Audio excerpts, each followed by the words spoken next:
আসসালামু আলাইকুম, বিসমিল্লাহির রহমানির রহিম। শ্রম আইন নিয়ে আলোচনা করার জন্য আরো একটি নতুন পর্ব নিয়ে আপনাদের মাঝে উপস্থিত হলাম। আমি হুসাইন আহমেদ আকাশ, সাধারণ সম্পাদক, বাংলাদেশ প্রগতিশীল নির্মাণ শ্রমিক ফেডারেশন। আশা করি সকলেই ভালো আছেন। দেশ ও প্রবাসের সকল সেক্টরের সকল শ্রমিকদেরকে জানাই সংগ্রামী শুভেচ্ছা ও আন্তরিক অভিনন্দন। সংগ্রামী সাথী ও বন্ধুগণ, আজ আমরা আলোচনা করব শ্রম আইনের ধারা 174 নিয়ে। ক্ষতিপূরণ হিসাবে প্রদত্ত কোনো অর্থ হস্তান্তর করা সম্পর্কে অন্য কোনো রাষ্ট্রের সঙ্গে ব্যবস্থা কার্যকর করার জন্য বিধি। সরকার সরকারি গেজেট প্রজ্ঞাপন দ্বারা এই অধ্যায়ের অধীনে শ্রম আদালতে জমাকৃত কোনো অর্থ যাহা অন্য কোনো দেশে বসবাস করিতেছেন অথবা করিতে যাইতেছেন এমন কোনো ব্যক্তিকে প্রদেয় অথবা তাহার প্রাপ্য উক্ত দেশে হস্তান্তরের জন্য এবং বাংলাদেশে বসবাস করিতেছেন অথবা করিতে যাইতেছেন এমন কোনো ব্যক্তিকে প্রদেয় বা তাহার প্রাপ্য কোনো অর্থ যাহা অন্য কোনো দেশে শ্রমিকগণের ক্ষতিপূরণ সম্পর্কিত কোনো আইনের অধীনে জমা করা হইয়াছে বাংলাদেশে গ্রহণ, বন্টন এবং পরিচালনার জন্য। তবে শর্ত থাকে যে কোনো মারাত্মক দুর্ঘটনা সম্পর্কে এই অধ্যায়ের অধীনে জমাকৃত কোনো অর্থ সংশ্লিষ্ট মালিকের সম্মতি ব্যতি রেখে উক্ত রূপে হস্তান্তর করা যাইবে না, যতক্ষণ পর্যন্ত জমা গ্রহণকারী শ্রম আদালতের ধারা 155 এর অধীনে উক্ত অর্থের বন্টন এবং ভাগ নির্ণয় করিয়া আদেশ প্রদান না করে।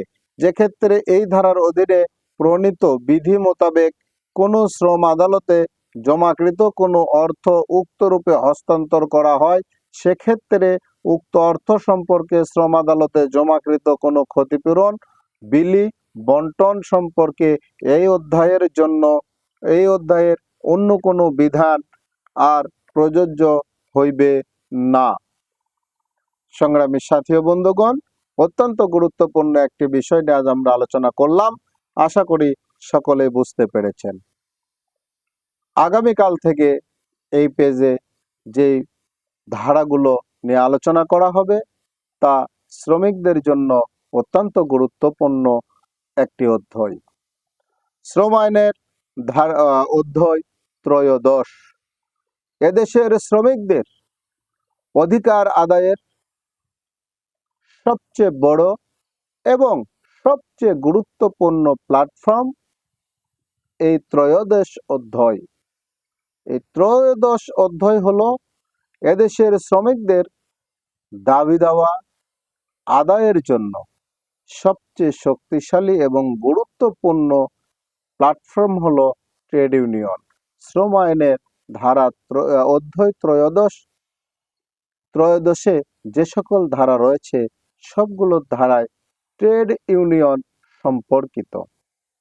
তাই অনুরোধ করছি, আগামীকাল থেকে যে পর্বগুলো আসবে অবশ্যই আমরা কেউ সে পর্বগুলো মিস করব না, কারণ আমরা একজন শ্রমিক। এই পরিচয় দেওয়ার জন্য, এই পরিচয় দিয়ে শ্রমিকদের ন্যায্য দাবি এবং যৌক্তিক অধিকারগুলো আদায় করার জন্য সবচেয়ে গুরুত্বপূর্ণ প্ল্যাটফর্ম ট্রেড ইউনিয়ন নিয়ে আমরা আগামীকাল থেকে আলোচনা করব ইনশাআল্লাহ। দেশের প্রচলিত আইনের প্রতি শ্রদ্ধাশীল হয়ে বাংলাদেশের সকল মালিক এবং শ্রমিকগণকে শ্রম আইন মেনে চলার জন্য অনুরোধ রেখে এই পেজের ভিডিওগুলো শুধু নিজে না দেখে বেশি বেশি শেয়ারের মাধ্যমে এদেশের কোটি কোটি শ্রমিকদেরকে দেখার সুযোগ করে দেওয়া এবং শ্রমিকদের ন্যায্য দাবি ও যৌক্তিক অধিকারগুলো সম্পর্কে জানাতে সহযোগিতা করার অনুরোধ রেখে সকলের সুস্বাস্থ্য ও দীর্ঘায়ু কামনা করে আমার নিজের জন্য দোয়া চেয়ে নিয়ে আজকের পর্ব এখানে শেষ করছি। আসসালামু আলাইকুম, আল্লাহ হাফেজ।